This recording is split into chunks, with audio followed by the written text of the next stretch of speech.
Coucou, juste avant le début de la vidéo, je vais faire une série de petits disclaimers. Tout d'abord, c'est un premier jet, donc si vous pouviez être un petit peu conciliant sur le nombre d'erreurs absolument astronomiques qu'il va y avoir dans le texte, dans les formulations, ce genre de choses. Je l'ai déjà relu une première fois, mais j'ai jamais eu de bêta lecteur ni rien, donc c'est pas parfait.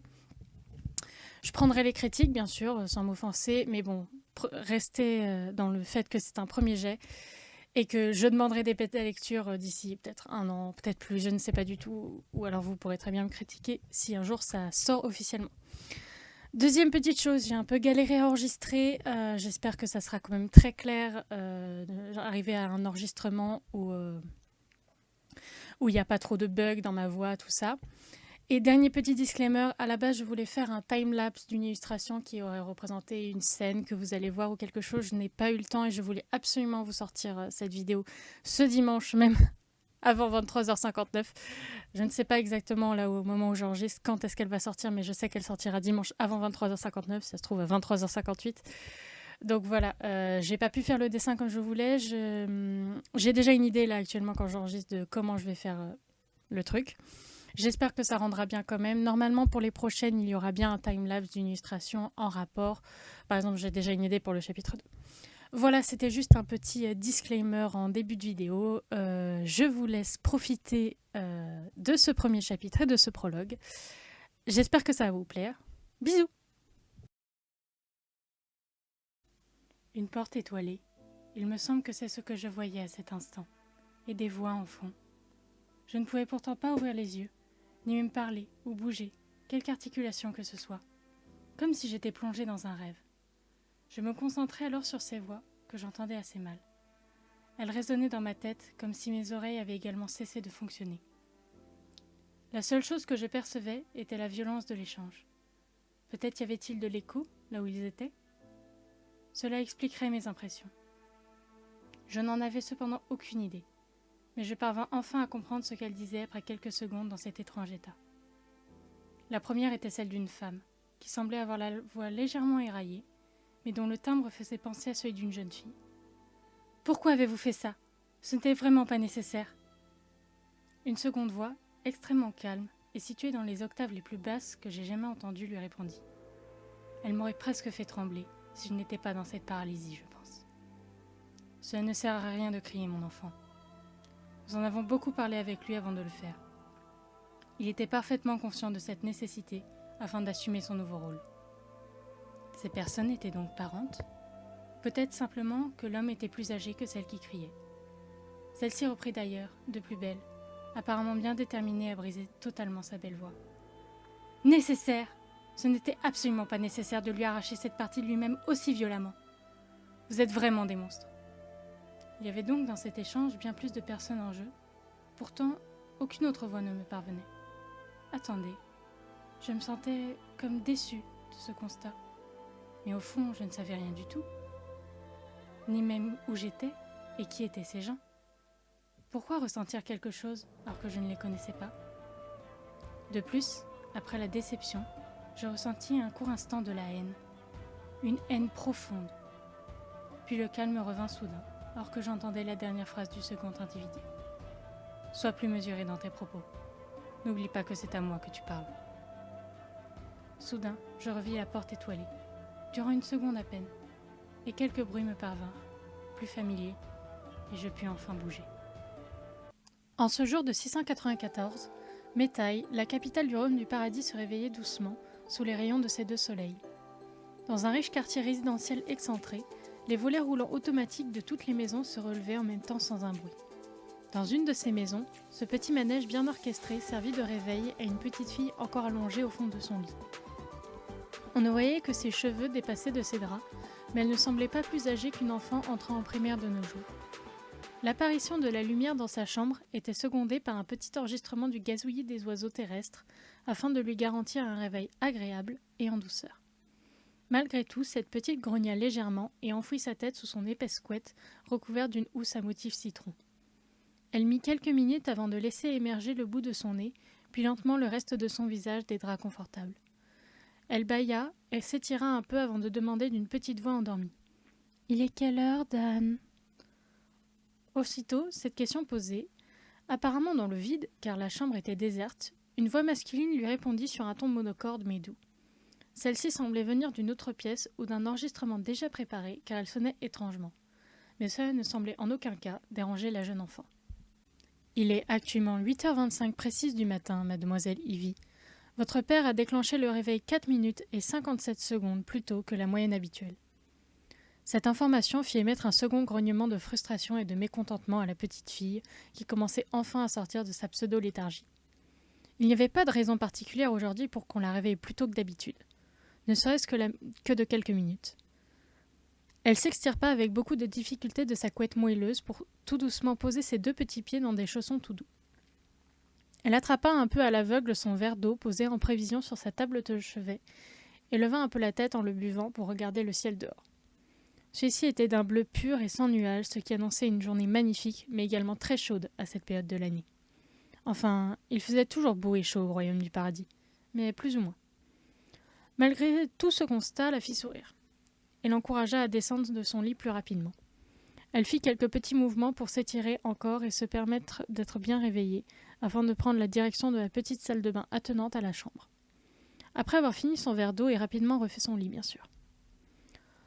En passant, elle attrapa la petite pile de linge bien pliée posée sur une chaise qui comportait ses vêtements propres pour la journée. Cette disposition à l'opposé de sa chambre l'obligeait tous les matins à devoir de toute façon s'éloigner de son lit pour s'habiller, limitant ainsi les risques qu'elle y retourne ensuite, comme beaucoup d'enfants. Elle fit donc glisser la porte coulissante qui se trouvait à côté de la chaise et entra dans la toute petite salle de bain qui était derrière. Elle retira son pyjama et entreprit de se laver et de se préparer tranquillement toute seule. Elle était certes très jeune en apparence, mais les anges grandissaient différemment des êtres humains. Elle n'avait ainsi pas 6, mais 200 ans, et commençait déjà à être bien autonome. Même si lorsqu'elle se trouvait dans cette pièce seule, l'automate de la maison et ses parents avaient la possibilité de la surveiller afin de pouvoir intervenir en cas de problème. Sans doute car ces derniers, ses parents, prenaient bien trop soin de leur fille unique. Elle se prépara donc tranquillement durant 30 minutes. Elle n'avait pas à se presser, car c'était un jour sans école ni activité, d'où son léger énervement d'avoir été réveillée plus tôt. Mais elle espérait du coup que ses parents n'auraient pas trop de choses à faire et pourraient passer une grande partie de la journée avec elle. Ils pourraient par exemple l'emmener voir le nouveau parc qui avait été construit en centre-ville. Tous ses amis y avaient déjà été, mais elle n'avait pas pu, car ses parents ne pouvaient pas se libérer. Ou alors, ils pourraient simplement jouer tous les 3 à ce fameux jeu de société que son père avait acheté la semaine passée pour son anniversaire. C'était bien sûr des jeux un peu trop compliqués pour elle, mais cela lui ferait déjà tellement plaisir de voir sa mère et son père y jouer et lui expliquer les règles. Elle fit une petite moue déçue devant le miroir. Elle avait hâte de grandir. Cette petite blonde boudeuse finit par se sécher les cheveux avec sa serviette en soupirant, puis elle attrapa la brosse à cheveux et les attacha en 2 tresses. Elle ne savait pas encore très bien les faire, donc beaucoup de cheveux en dépassaient. Mais elle y arrivait enfin, et faire les tours avec l'élastique était compliqué. Y arriver la rendait heureuse et fière. Cela lui redonna le sourire et elle fit un tour sur elle-même pour regarder si elle était bien prête. Puis elle laissa son pyjama sur le sol et sortit de la petite salle de bain pour descendre prendre son petit déjeuner. Dans le grand salon, salle à manger, cuisine du rez-de-chaussée, elle retrouva ses parents qui étaient déjà en train de manger. Ils levèrent la tête et sourirent à leur fille en la voyant arriver. Mais celle-ci, qui allait leur répondre avec un de ses sourires lumineux, fit un peu la moue. En effet, elle avait remarqué un détail qui l'avait rendue un peu triste. Sa mère portait sa blouse de travail. Elle en avait aussitôt déduit qu'elle allait travailler aujourd'hui, au moins ce matin. Elle ne pouvait pas rentrer d'un service de nuit car elle n'en prenait jamais. Sa mère, Septa, était une technocrate angélique travaillant dans un laboratoire très connu dans le royaume pour ses recherches en chimie et en microbiologie. Elle n'était pas chef du laboratoire mais adjointe de celui-ci. Elle devait donc très souvent être présente et n'avait que peu de jours de congé dans l'année. Elle était appréciée, on aurait pu être souple sur les congés avec elle, mais elle n'osait jamais laisser Harry Mikoff, le chef du laboratoire, seul lorsqu'il travaillait. Il avait beau être un scientifique de génie, il pouvait se montrer dangereux pour lui-même et les autres à de nombreuses occasions à cause de ses expériences. Et d'ailleurs, de nombreuses occasions avaient prouvé à la technocrate que son patron devait être surveillé. Il ne s'agissait pas que de spéculations de sa part. Ivy le comprenait d'un certain côté, on lui avait répété, mais elle restait triste de ne pas beaucoup voir sa mère. Quant à son père, Rick, lui n'était pas habillé de manière à aller travailler aujourd'hui. Cela semblait normal, il avait bien plus de congés que son épouse. Ce constat redonna un peu le sourire à la petite fille, car cela confirmait que lui au moins serait présent ce matin. Il était archange séculier, Une fonction qui, bien qu'elle soit très dure à obtenir, occuper et maintenir à cause de beaucoup de règles et d'exigences, offrait tout de même de nombreux avantages à ses détenteurs. Comme par exemple, des vacances et des week-ends prolongés. Il en profitait bien d'ailleurs, même s'il essayait de rester raisonnable pour ne pas paraître comme certains de ses collègues trop pourri gâtés, voire totalement exubérant dans sa manière de vivre. Il ne manquait les réunions du conseil angélique que pour des cas d'extrême urgence et prenait son rôle toujours très à cœur. Les archanges étaient les gardiens des lois et de la paix du royaume du paradis en tant que membres du gouvernement après tout. Mais ce sont leurs métiers à tous les deux, bien que très demandeurs et avec de gros désavantages pour la petite fille, qui accordaient à cette petite famille un très bon statut dans la société angélique. C'était cela notamment qui leur avait permis d'acheter cette très grande maison dans la capitale du royaume et un androïde dernier cri. Beaucoup de gens le rappelaient à Evie, et c'est pour ça qu'elle ne faisait que faire la moue et ne piquait jamais de crise, même quand elle était triste. Elle alla donc s'asseoir tranquillement avec eux malgré sa mine un peu déconfite. Leur IA domestique robotisé, Dan, lui servit son petit déjeuner. Celui-ci se composait d'une petite quantité d'œufs brouillés avec des herbes et quelques légumes, ainsi qu'un grand bol de lait avec des fleurs infusées qui trempaient dedans. Les yeux de la petite brillèrent devant le bol. Elle adorait ces fleurs, au goût sucré et acidulé qui réveillaient bien dès le matin. Mais ne les cherchez pas dans votre jardin, les clistes ne poussent qu'au nord du royaume du paradis, près de la mer intérieure, loin de la capitale. Il était rare qu'elle en ait, d'où sa joie. Elle fit un gros baiser sur la joue de ses parents, qui d'évidence l'avaient acheté exprès. Puis elle se rassit calmement malgré l'excitation. Elle joignit les mains quelques secondes et ferma les yeux, remerciant comme selon la coutume père et mère et le souverain pour la longue vie et la sérénité dans laquelle il permettait à tous de vivre. Elle fit ensuite un signe au-dessus de son petit déjeuner pour sceller le message sacré et attrapa ses couverts pour attaquer la bonne nourriture. Elle était affamée. Les deux adultes la regardèrent manger, un léger sourire se dessinant sur leurs lèvres. Ils adoraient leur fille, elle était comme un petit soleil dans leur quotidien. Mais après quelques minutes, ils reprirent ce qu'ils étaient en train de faire en silence, quittant Evie des yeux. Rick finit son café et releva la tête pour commencer à parler à sa femme. Mais il vit Dan s'approcher de son épouse avec un petit bracelet qui vibrait, comme s'il s'agissait d'un téléphone. La technocrate soupira et prit l'appareil avant de se lever de table en s'excusant auprès de son mari et de sa fille. Elle courut ensuite dans une autre pièce pour ne pas les déranger avec son appel. La petite fille, qui était toujours en train de manger, haussa un peu un sourcil et regarda son père. Si on appelait Septa directement chez elle avant l'heure prévue, c'était sans doute qu'il y avait un problème. Rick vit le regard de sa fille et haussa un peu les épaules. Celle-ci soupira un peu et reposa sa cuillère pour se tourner complètement vers lui. Ce fut au tour de l'ange de hausser un sourcil. Elle avait l'air de vouloir lui demander quelque chose. Il attendait donc de savoir quoi, malgré son expression dépitée. « Pourquoi maman est toujours celle qui est absente ?» L'archange haussa un peu plus le sourcil. Il ne s'attendait pas à une telle question de la part de sa fille. Ils en avaient déjà beaucoup parlé tous les trois. Mais il lui sourit et caressa un peu sa petite tête en répondant d'une voix douce. « Eh bien, tu sais que nous n'avons pas le même travail, ma chérie. Maman doit y aller plus souvent que moi, c'est tout. On te l'a déjà expliqué plusieurs fois. Mais ça ne veut pas dire qu'elle ne veut pas passer du temps avec toi. Tu t'en rends compte, ma puce ?» Il lui fit un signe entendu, accompagné d'un petit sourire. Mais la petite fille continua un peu à bouder. Elle pencha un peu la tête sur le côté et croisa les bras. « Oui, je sais, mais le professeur Mikov est un adulte. Moi, je suis encore une enfant, et c'est normal que ma maman soit souvent avec moi. » Elle semblait sincèrement triste. Elle releva la tête en entendant un court silence lui répondre. Elle vit que son père la regardait les sourcils un peu froncés. Il ne sourit plus. Il soupira un peu et prit un ton plus grave pour lui répondre. La petite savait déjà qu'elle avait parlé de quelque chose qui ne lui avait pas plu. « Écoute, Ivy, ta mère et moi nous t'aimons plus que tout. Tu le sais, n'est-ce pas? Nous rêvons tous les deux d'être en permanence avec toi. Et puis même si tu trouves qu'elle n'est pas beaucoup présente, ta maman essaie de se libérer du temps dès que quelqu'un peut la remplacer au labo. Elle sera là cet après-midi, je te le promets, et on fera plein de choses tous les trois, d'accord? En plus, demain, elle sera là pour la journée. On va faire un pique-nique avec la famille Machiavel pour fêter la saison. Alors ne dis pas qu'elle n'est pas là pour toi. » La petite fille finit par hocher la tête après quelques secondes d'hésitation. Si son père lui disait tout de cette manière, si sérieuse, c'est que c'était vrai, sans aucun doute. Elle retint quand même un peu ses larmes car elle avait l'impression de s'être fait gronder. Après quelques secondes, elle releva d'un coup la tête avec un air surpris, mais heureux sur le visage et s'exclama « Mais tu ne m'avais pas dit que les Machiavel venaient demain? C'est super, je vais pouvoir jouer avec Hilaris toute la journée !» Elle oublia bien vite qu'on l'avait grondée et sourit, heureuse. La famille Machiavel était d'excellents amis des Arvis. et Hilaris, le fils de la famille, était le meilleur ami d'Ivy. Même si elle en oubliait ses bonnes manières, Rick retrouva également son sourire et la câlina avec chaleur en lui répondant. « Bah, à la base, c'était censé être une surprise, ma chérie. C'est pour ça que je ne t'avais absolument rien dit. Mais bon, tu avais l'air si triste, je me suis dit que ça te remonterait le moral. Mais attention, jeune fille, il faut être sage aujourd'hui pour que ça arrive et que tout se passe bien. » L'enfant fit une petite moue penaud. Elle avait sans doute gâché une bien belle surprise organisée par ses parents. En plus, elle avait fâché son père juste avant. Elle hocha donc la tête. Il faudrait qu'elle soit irréprochable le reste de la journée. Ils continuèrent les câlins quelques minutes, puis Septa finit par revenir.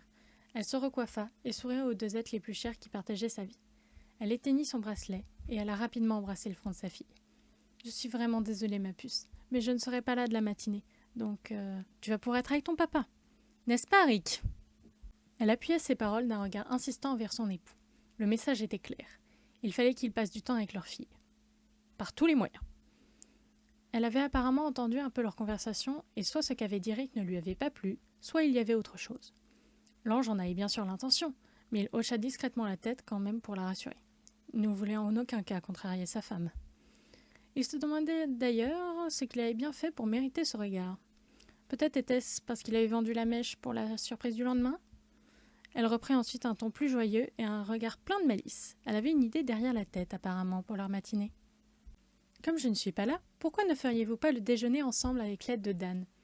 J'aurai sans doute très faim en rentrant, compte tenu de tout le travail qu'il y a au bureau. Et c'est une excellente activité pour les enfants, il paraît. » Le regard et les paroles bien rythmées de sa femme obligèrent donc Rick à réagir aussitôt avec enthousiasme et un grand sourire aux lèvres. Même si de toute façon l'idée lui paraissait bonne. La petite Ivy semblait tout aussi enthousiaste. Elle aimait bien cuisiner avec ses parents, même s'il lui arrivait souvent de rater ses plats. Elle ne maîtrisait pas encore bien tout le matériel que comportait la cuisine et s'amusait souvent à inventer des recettes assez douteuses.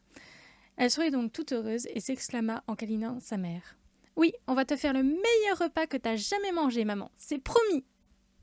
La jeune ange sourit et acquiesça, heureuse que son idée rende sa fille aussi joyeuse et motivée. Elle attrapa son manteau d'une main, tandis que Dan apportait sa mallette et ses autres affaires. Elle embrassa les cheveux blonds de sa petite avant de la rendre à son père, qui la garda dans ses bras. « Je sais que je peux compter sur vous, ma puce. À tout à l'heure. Et surprenez mes papilles quand je rentrerai. » Elle remercia l'automate et embrassa son époux avant de sortir, appelant une voiture à la volée pour rejoindre le laboratoire. De son côté, Rick, après l'avoir regardé partir, se retourna vers sa fille et lui caressa un peu les cheveux. Elle avait toujours une mine légèrement triste. Mais elle releva la tête très vite à ce geste, et sourit un peu pour ne pas faire la tête devant son père. Après tout, ce qu'ils allaient faire était trop bien. « Alors, tu as des idées, papa ?» Le blond fit une moue, réfléchissant en se pinçant le menton entre le pouce et le reste des doigts. Il avait bien entendu plein d'idées, connaissant plutôt bien les goûts de sa femme, mais il avait envie que ce repas soit avant tout l'initiative de leur petit soleil. Elle avait besoin de voir que ses actions rendaient sa mère heureuse et avaient de l'importance pour eux. C'était la meilleure façon de faire selon lui. Après ce qui ressemblait une intense réflexion, du point de vue de la petite fille, il secoua tristement la tête et soupira, l'air un peu désespéré en la regardant. « Non, aucune, mon citrus. Et toi ?» La petite rit devant la tête larmoyante qu'il avait prise pour lui poser la question et hocha la tête. Elle avait l'air très excitée à l'idée de lui en parler, mais elle fit une moue sérieuse et un peu moqueuse à la fois, en croisant les bras. « Oui, quelques-unes. Je te les dirai quand j'aurai fini mon petit déjeuner, et seulement à ce moment-là. » Elle gratifia sa réponse d'un clin d'œil qui rassura Rick. Il la voyait enfin lancée dans cette activité et non occupée à broyer du noir dans son coin. Elle joignit donc les gestes à la parole et descendit de ses bras pour retourner manger. Elle prit bien son temps pour finir ses plats. Après tout, vu l'heure indiquée par l'horloge en face d'elle, ils avaient encore beaucoup de temps devant eux. Et puis ce n'était pas poli de se goinfrer apparemment. Pendant ce temps, Rick quitta la table et alla dans les toilettes pour discrètement envoyer un message à son épouse concernant cet appel qu'il avait fait partir plus tôt que d'habitude. Il s'assit et leva le poignet pour tapoter sur le bracelet qui s'y trouvait, et il y écrivit rapidement. Il y a eu un problème dès le matin. Il n'eut pas longtemps à attendre avant d'avoir une réponse signalée par un petit bip discret. Septa devait déjà être dans le turbo, donc assise confortablement et son écran ouvert face à elle. Oui, Har a déjà déclenché 2 fois l'alarme incendie après les assistants. Il soupira et se mordit la lèvre un peu. Cet homme n'était vraiment pas croyable. On dirait un enfant. Mais il ne fit pas part de telles pensées à sa femme. Après tout, il s'agissait d'un de leurs amis et de son supérieur. Et puis il le connaissait bien. Il se contenta simplement de répondre « Bon courage ma chérie, à tout à l'heure ». Elle lui répondit aussitôt en lui souhaitant aussi une bonne matinée. Il sourit avant d'éteindre son bracelet et de sortir de la petite pièce pour retourner dans la salle de séjour. Sa fille avait l'air d'avoir fini son repas pendant ce temps, et Dan débarrassait déjà la table. Celui-ci, le voyant revenir, en profita pour sortir quelques livres de recettes et les donner à son propriétaire. Rick sourit. Ils avaient définitivement bien fait d'acheter ce modèle plutôt que simplement remplacer leur ancien par le même modèle. En effet, malgré son prix exorbitant, même pour leur budget, on ne pouvait pas dire que cet automate était un mauvais investissement. Il sortit de sa réflexion et alla dans le salon avec les livres dans les mains pour discuter du menu avec Ivy. Elle s'était déjà confortablement installée sur le canapé à l'attendre. Il s'assit à côté d'elle en souriant avant de lui demander d'un air enjoué. « Alors, maintenant, explique-moi ton plan d'attaque, ma puce. » La petite hocha la tête, les yeux brillants et l'air très déterminé. Elle grimpa sur un tabouret prévu à cet effet afin d'atteindre une commode où elle prit de quoi écrire et du papier. Puis elle descendit et s'installa par terre. C'était à se demander pourquoi elle était d'abord allée sur le canapé. Elle était pile à la bonne hauteur pour prendre la table basse comme support, assise par terre. Elle commença donc à gribouiller et écrire sur les feuilles de papier toutes les idées qu'elle avait eues pour faire plaisir à sa mère avec ce repas. L'ange adulte se pencha par-dessus son épaule afin d'observer ce qu'elle faisait. Elle était encore petite et n'écrivait pas très bien, donc il eut un peu de mal à la déchiffrer au début. Mais les dessins l'aidèrent à comprendre rapidement les différents plats auxquels elle avait pensé. Il sourit tout en lisant. Il était fier qu'elle s'investisse autant et aussi qu'elle se souvienne aussi bien des goûts de sa mère.